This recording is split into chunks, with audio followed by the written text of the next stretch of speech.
여러분 안녕하세요, 이정재입니다. 이름 때문에 고민하시는 분, 애기 이름 지으려고 고민이 많으신 분, 개명을 하려고 생각하시는 분, 제가 오늘 이름에 관한 모든 것을 다 알려드리도록 하겠습니다. 이 영상으로 이제 다시는 여러분들이 이름으로 인해서 고민하지 않으시도록 제가 다 알려드리도록 하겠습니다. 이 영상을 보지 않으시고 개명을 하시면 그 이름 또 누군가가 나쁘다고 합니다. 왜냐고요? 대한민국의 모든 장명원에 이름 짓는 것이 다 다르기 때문에 그렇습니다. 그럼 어떻게 하냐고요? 제가 이제부터 다 알려드리도록 하겠습니다. 여러분들 우리나라에 이름 짓는 분들이 얼마나 많으실 거라고 생각하십니까?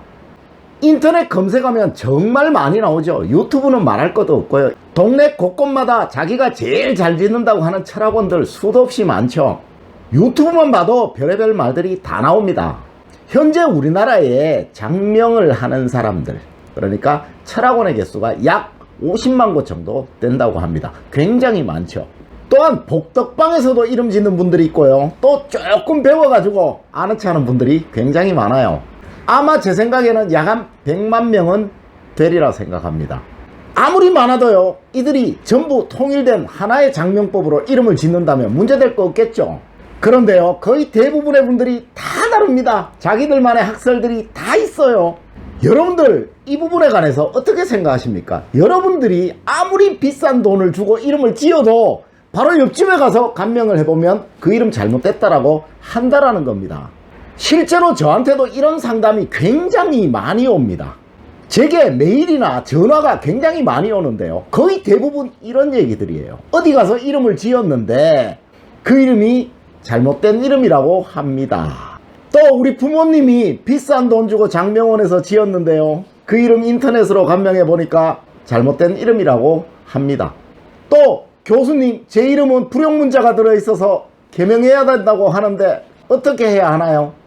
여러분들도 여러분들 이름 인터넷으로 어디 가서 감명해 보시면 무조건 다 잘못됐다라고 얘기를 하십니다. 전부 나쁜 이름이라고 한다라는 거죠. 여러분 이걸 어떻게 해야 하나요? 제가 지금부터 여기에 관한 답을 명확하게 드리도록 하겠습니다. 여러분들이 인터넷으로 검색을 하시든 유튜브를 보시든 여러분들을 개명하도록 만드는 가장 큰 사유가 바로 첫 번째가 이것입니다. 당신의 이름은 상극의 이름이니까 개명을 해야 한다라는 그런 말이라는 거죠. 여러분들 왠지 상극이라는 말 들으니까 겁나죠? 상생의 이름이래야 되는데 상극의 이름이라서 개명해야 한다라고 한다면 누구라도 겁을 내겠죠. 그런데요, 상생이라는 말과 상극이라는 말은 우리 사주학, 우리 성명학과는 아무런 관계가 없는 말입니다. 이런 말로 개명을 하라 라고 얘기하는 사람은 사주학이나 성명학을 하나도 모르는 사람이라는 거죠. 절대 여러분들 속지 마세요. 상생은 안정, 수능을 말하는 거고요, 상극은 변화, 개혁, 발전을 말하는 겁니다. 사람이 수능만 하면 바보가 되죠. 변화를 통해 개혁하고 발전해 나가야 하는 거 아닙니까? 그러면 상극이 더 좋은 말이네요. 이 방법은 전형적인 용어로 해서 사람 겁주는 거니까 여러분들 누군가 여러분들에게 이런 말 한다면 뒤도 돌아보지 말고 그냥 나오십시오.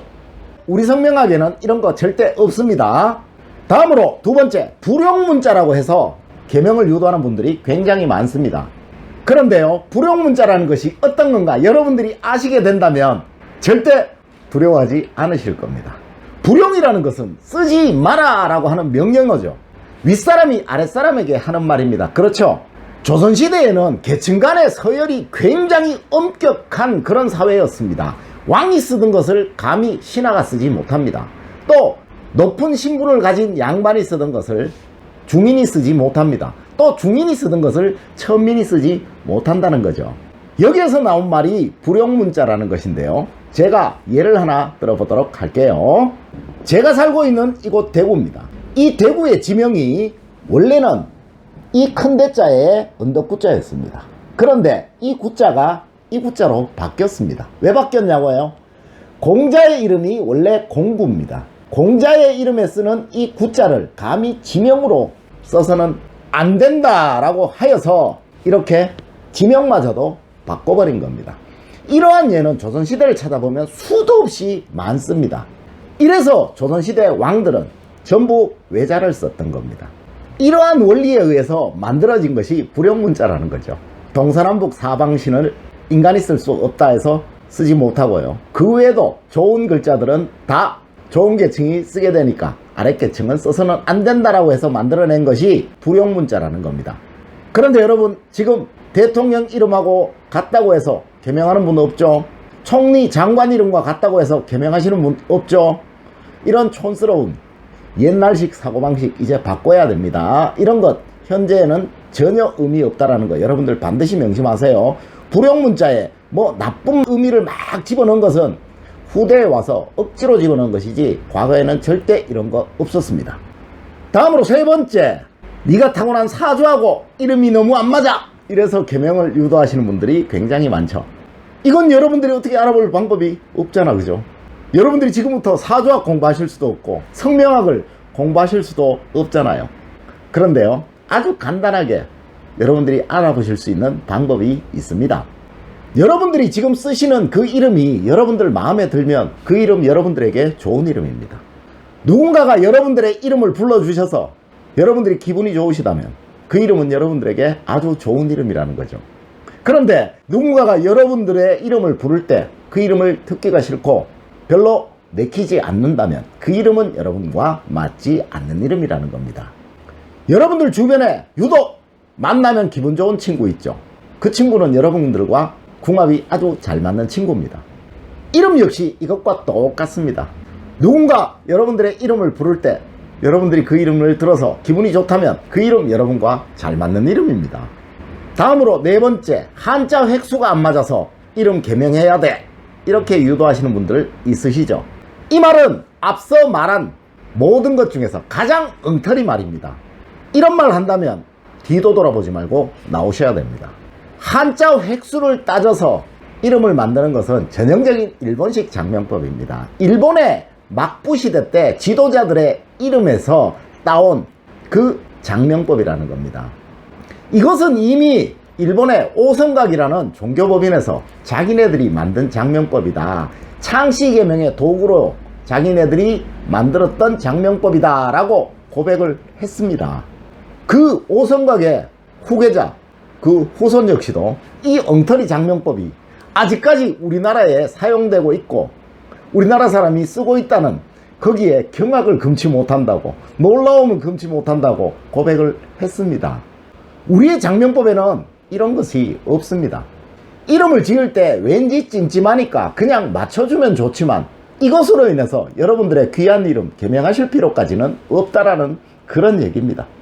또 다섯 번째로, 애기들 이름을 지어야 되는데 혹시 그 지은 이름이 여러분들의 마음에 들지 않으시면 어쩌라 하고 고민하시는 분들 있으시죠.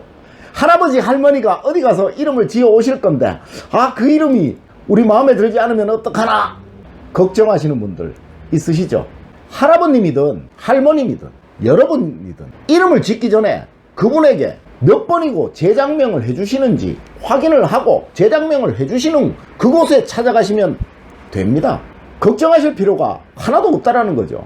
여러분들의 마음에 들지 않으시면 그 이름은 틀림없이 애기들한테도 좋은 이름이 아닙니다.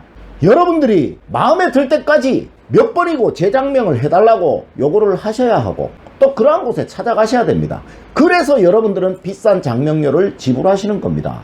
여러분들 아이 이름 지으러 가실 때 부모님의 생년월일시하고 이름하고 다 같이 알려주죠. 왜냐면요, 부모님과 애의 기운의 균형을 내어서 좋은 이름을 만들려고 하기 때문에 그렇습니다. 애기뿐만 아니고 부모님까지도 애기 이름에 균형을 내기 위해서 알려주는 거라는 거죠. 여러분들 이름 지으러 가실 때 부모님 생년월일시하고 이름하고 안 알려주는 곳 있던가요? 이러니까 당연히 부모님 마음에도 드는 이름이 애한테도 좋고 부모님한테도 좋은 이름이라는 겁니다. 절대 겁먹지 마시고 처음 장명을 신청하실 때 몇 번이고 재장명이 되는지 그분에게 물어보셔야만 되는 겁니다. 만약 재장명이 안 된다라고 말하는 장명가가 있다면 그분은 장명이 무엇인지도 그 원리에 관해서 모르는 분입니다. 이런 분에게 여러분들이 장명을 의뢰하실 이유가 없겠죠.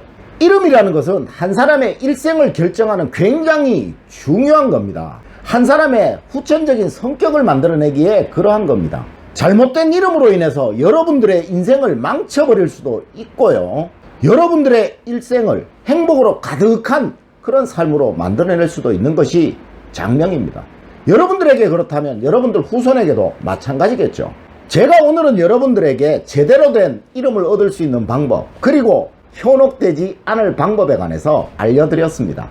제게 이러한 사연을 담은 메일이나 문의가 참 많이 오기에 이러한 말씀을 여러분들에게 드렸습니다. 늘 올바른 학문과 올바른 지식으로 여러분들 곁으로 다가가려고 노력하겠습니다. 여러분들 앞서 말씀드린 그 부분 꼭 명심하셔서 귀한 이름 다 얻으시기를 부탁드립니다. 여러분 오늘 긴 시간 감사드립니다. 감사합니다.